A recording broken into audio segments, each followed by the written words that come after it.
दिनैनि साना जोंनि थाखाय मोनसे जारिमिनारि सान मानोना बिटिआर ओनसोलाव एबा बर' माहारिनि गेजेराव खौसेथिया फैनायनि उनाव गोजोना फैनायनि उनाव बेबायदि महायज्ञ होनाया फैबाय थानाय समाव जोंनि माहारिनि गेजेराव आरो ओनसोलनि गेजेराव गोजोना अराय सम गोजोर जागोन बेखौ आङो मिजिंथिदों आरो परम ब्रह्मनि खाथियाव आरज गाबदों जे जोंनि माहारिनि साफ्रोमबो सोद्रोमाखौनो जाहाथे मोनफ्रोमबो नखरखौनो अराय सम गोजोन सान्ति खालामनानै लाखियो बिनि थाखाय आङो आरज गाबदों।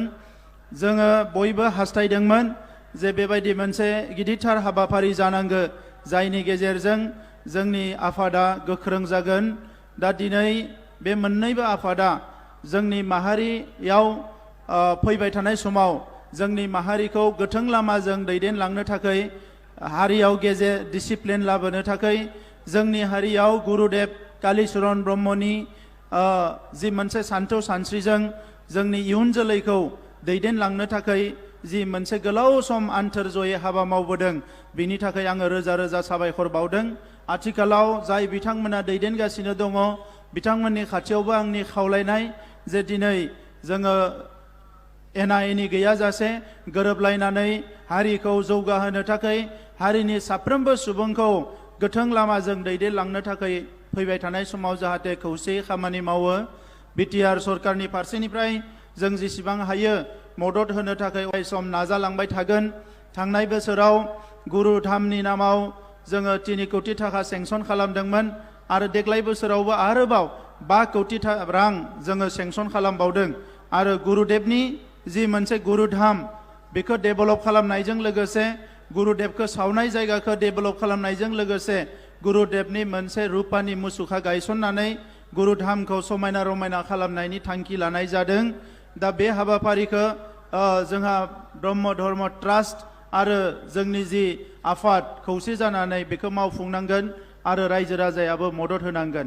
दा मानगोनां रायजो राजा नोंथांमोन एसे सिगाङाव चिफ मिनिस्टार बिथाङा बुंलांदों जे जों मालाबाबो जोंनि गावनि गुदिखौ नागारनानै थांनो नाङा आरो हारिनि आसार खान्थिफोरखौ जों बयबो हमथाबनानै थांनांगो। दा दिनैनि समाव बर' माहारिया गावनि राव थुनलाइ आसार खान्थिखौ लानानै बुहुमाव दिनै सिनायजानाय हारि जाबाय आरो गुरुदेव कालीचरण ब्रह्म बिथाङा बर' हारिखौ माखासे गोग्लैसोनाय थासारिनिफ्राय बोखांनानै मोनसे गोख्रों थासारियाव लाबोनो थाखाय बिथांनि जि नाजानाय बियो लासै लासैनो नोंथांमोननि दैदेननायजों मोगथां महर मोनगासिनो दङ। दा बिनिखायनो जे 18 एप्रिल गुरुदेवनि जि जोनोम सान बेखौ बिटिआर सरकाराव जोङो सरकारि भाबे बेखौ जोङो बिथांनि जोनोम सान हिसाबै फालिनायनि इतिमध्य हाबाफारिया जागायबाय। बड'लेण्ड इउनिभारसिटियाबो बेखौ फालियो आरो दिनै आसामनि चिफ मिनिस्टार बिथांनोबो बुंनाय जादों जे बे सानखौ जाहाथे बिथांमोनाबो फालियो। दा बिनि थाखायनो जोंनि फारसेनिफ्राय बोसोरफ्रामबो जोङो बे सानखौ फालिनो थाखाय 10 लाख रां हरनाय जादों आरो इयुनावबो बेखौ हरबाय थानाय जागोन।